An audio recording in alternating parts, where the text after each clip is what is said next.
Let us hear from our good friend Echo Moliterno on the subject, and you can freestyle, man. Do whatever you want. You want to take the stage? I'm half Brazilian, half Italian, so I can't speak seated. So my Moliterno side doesn't allow me.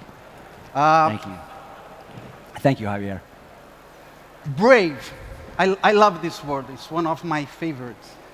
But there's one word that I love even more. That is bravo, brave in Portuguese, because there is a huge difference between them.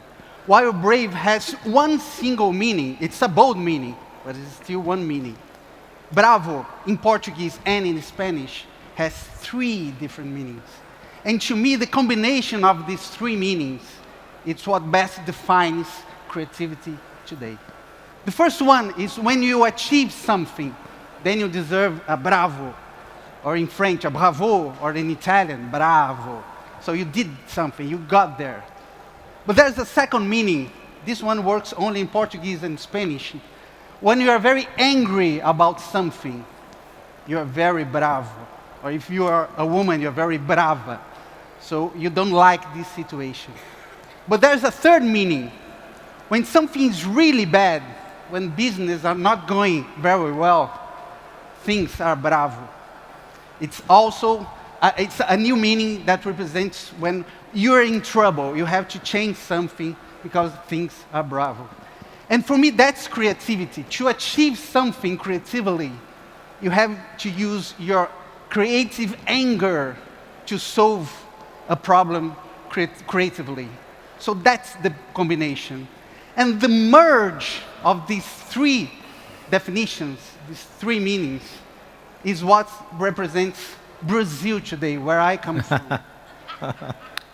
Brazil is facing a terrible moment, a terrible economical crisis.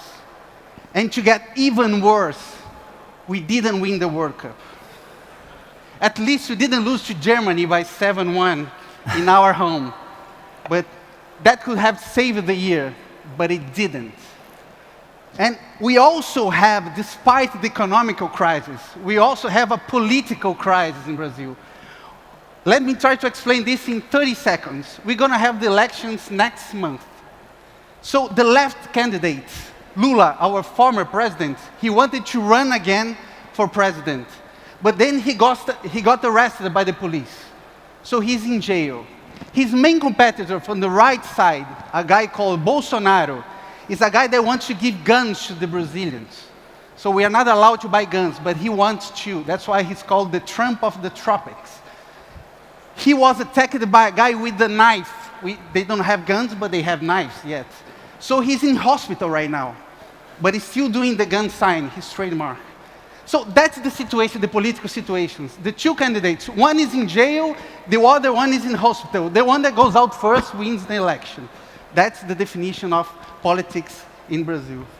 So how do you position a brand on this scenario? You gotta be very brave. And to me, the most brave brand nowadays, and it's even more difficult to this industry, is a bank in Brazil. Because it's a bank from outside Brazil, it's a bank from Spain, but it's positioning itself in a very brave mood. Because Brazilians they need money.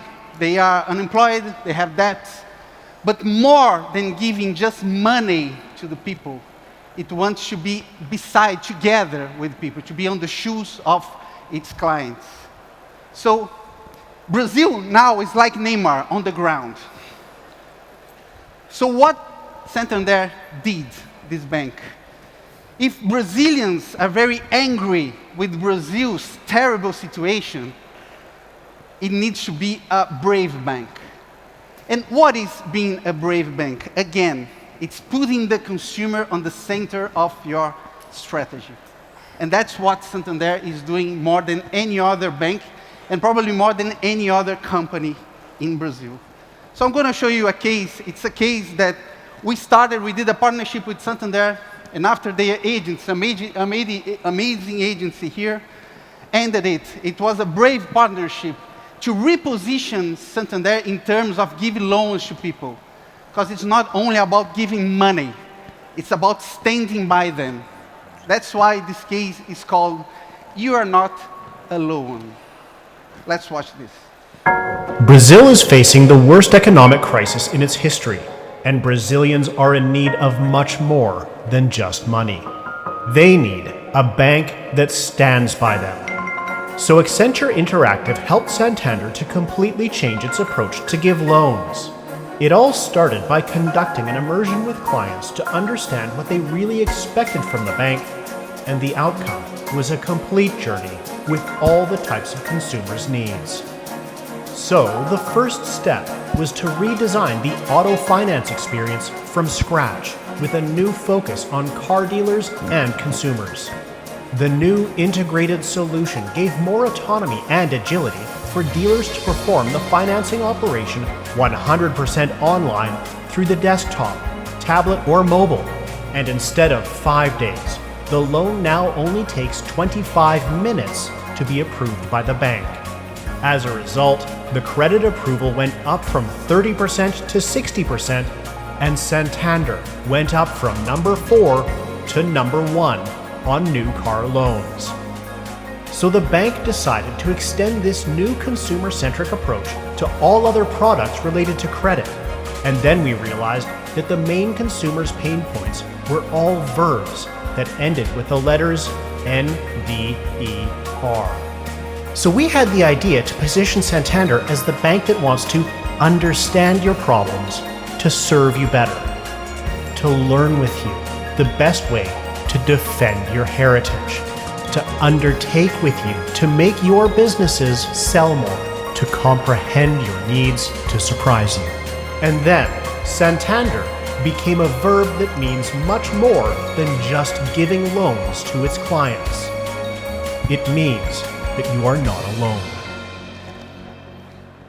So it always started interviewing the clients to understand their pain points, where they were bravo at, they're angry about.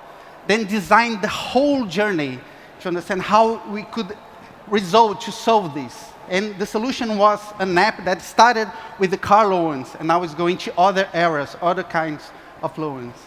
And to end up, together with the agents, with Suno, they shot this, we did the script, and they shot the movie. It was a brave partnership. It doesn't happen all the time.